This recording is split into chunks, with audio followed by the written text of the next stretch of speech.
Des rumeurs courent selon lesquelles après l'élimination des Lions indomptables en 1/8 de finale de la CAN 2024 face aux Super Eagles, 2-0, le 27 janvier, le sélectionneur pourrait quitter son poste. Les informations faisant suite à la défaite contre le Nigeria ont indiqué que son contrat, qui expire fin février, pourrait ne pas être renouvelé. Désolé de vous interrompre, ce rapport peut contenir des commentaires soumis au choix de l'auteur. S'il vous plaît, si vous êtes nouveau sur cette chaîne, veuillez vous abonner et activer la cloche de notification. De cette façon, vous serez averti lorsque nous publierons de nouveaux rapports sur cette même chaîne.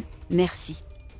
Samuel Eto'o, président de la Fédération camerounaise de football, FECAFOO, semble déterminé à conserver ce poste d'entraîneur. Selon le site Actu Cameroun, Eto'o aurait même demandé au président camerounais Paul Biya de prolonger le mandat de Song de 2 ans supplémentaires. Cette approche est assez surprenante car Eto'o, en tant que leader du football camerounais, devrait avoir le contrôle sur de telles décisions. Par ailleurs, il convient de noter que la FIFA dispose d'une réglementation très stricte interdisant toute forme d'ingérence politique dans les décisions de la fédération. Pour l'heure, il n'existe aucune information sur la réaction du chef de l'État à la demande d'Eto'o. Rigobert Song, ancien joueur de Metz, Liverpool et Lens, 47 ans, en sera entraîneur à partir du 1er mars 2022. En 23 matchs sous la houlette des Lions indomptables, son bilan a été varié, 6 victoires, 8 nuls et 9 défaites.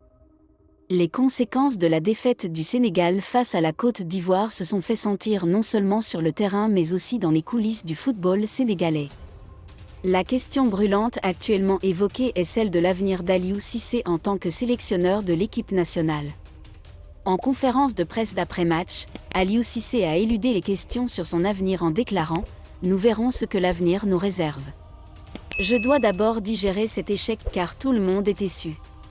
Bien sûr, il y aura des négociations avec la fédération, mais mon avenir n'a pas d'importance pour le moment. » Cette réponse montre que l'entraîneur prendra le temps de bien réfléchir à la situation avant de prendre une décision.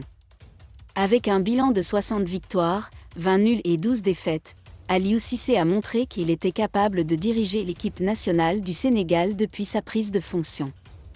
Mais cette exception inattendue met en lumière les défis auxquels elle pourrait être confrontée dans les années à venir. La décision finale quant à savoir s'il continuera à la tête des Lions sera prise à l'issue de discussions approfondies entre toutes les parties concernées.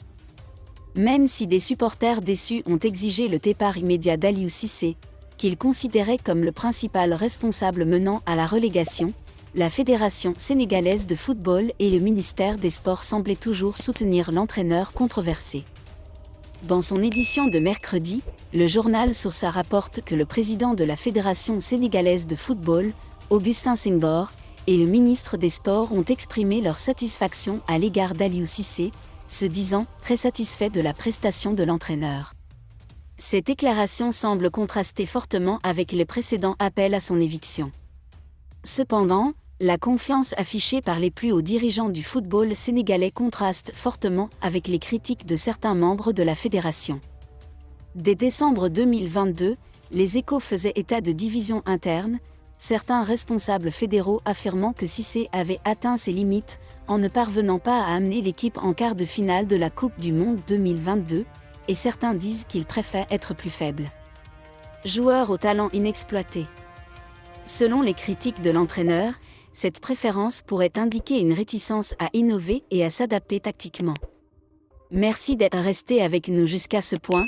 Comme toujours pour promouvoir la liberté d'expression, laissez vos opinions à ce reportage dans la section commentaires ci-dessous. Si vous avez aimé cette vidéo, merci de liker, partager, commenter et surtout vous abonner à la chaîne. Et on se retrouve très vite pour une prochaine vidéo.